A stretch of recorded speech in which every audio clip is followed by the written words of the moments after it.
परिवार की वो कराह, वो आवाज, वो पीड़ा सुनाई पड़े, जिस पीड़ा के लिए आप दर दर भटक रहे हो, जिस पीड़ा के लिए आप हर 5 वर्ष में सरकार बदल रहे हो, लेकिन पीड़ा का समापन नहीं हो पा रहा है। अगर उस पीड़ा को आप समाप्त करना चाहते हैं, अगर उस पीड़ा की आप दवाई लेना चाहते हैं, तो आपके बीच में एक 2 लाइन की कविता जो आपके खून और पसीने से लिखी गई है, जिसके एक एक शब्द में आपकी पीड़ा का बखान किया गया है, उस कविता को कह करके मैं अपनी बात को समाप्त करूंगा। मुझको इसके बदले में ना तो वोट चाहिए ना नोट चाहिए, आपकी समस्या को खत्म करने के लिए महात्मा गांधी वाले डंडे की चोट चाहिए, जिससे अत्याचार, भ्रष्टाचार और गुंडाराज मुक्त एक स्वस्थ समाज स्थापित हो, एक फिर से हमारे घर परिवार में सुंदरता आए। वो लाइन 2 है आपके बीच में रख करके अपनी बात समाप्त करूंगा कि मौन हुई सरकार छीनने निकल पड़ो, मौन हुई सरकार छीनने निकल पड़ो, अब अपने अधिकार छीनने निकल पड़ो।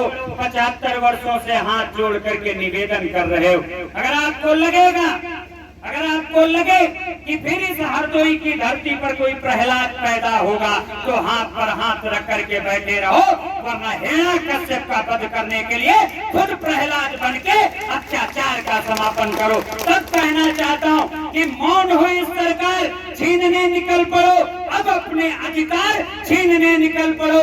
असली नकली चेहरों को पहचानो तुम, असली नकली चेहरों को पहचानो तुम, अपने वोटों की ताकत को जानो तुम। एक तरफ अपना परिवार खड़ा कर लेना, एक तरफ शासन के लोगों को खड़ा कर लेना, एक तरफ प्रशासन के लोगों को खड़ा कर लेना।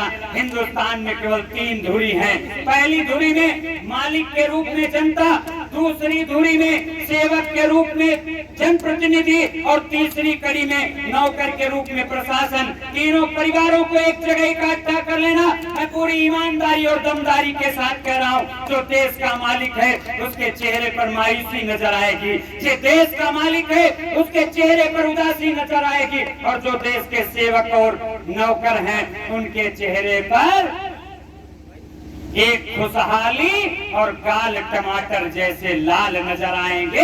हमारा पेट पीठी को खा रहा होगा, पीठी पेट में जा रही होगी, चलते फिरते समय पैर लड़खड़ा रहे होंगे। तब कहना चाहता हूँ कि असली नकली चेहरों को पहचानो तुम, अपने वोटों की ताकत को जानो तुम।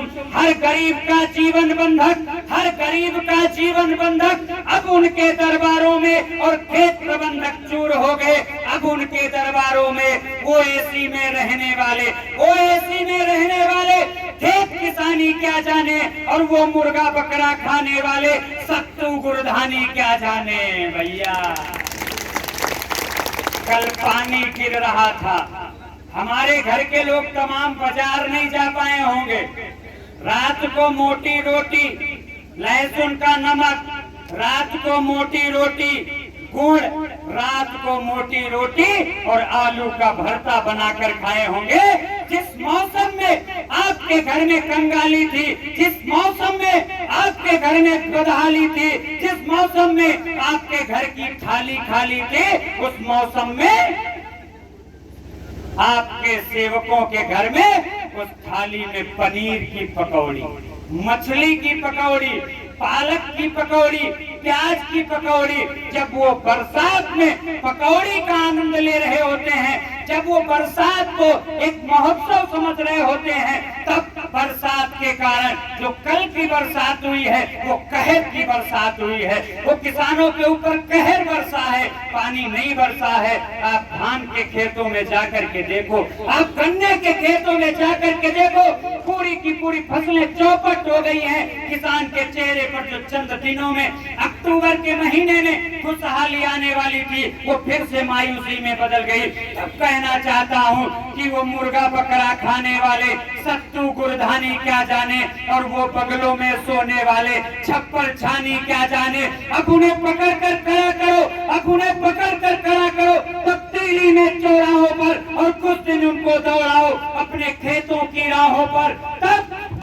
तब उनको उनकी औकात पता चल जाएगी, और उसी समय गेहूं गन्ना धान चना की बात पता चल जाएगी।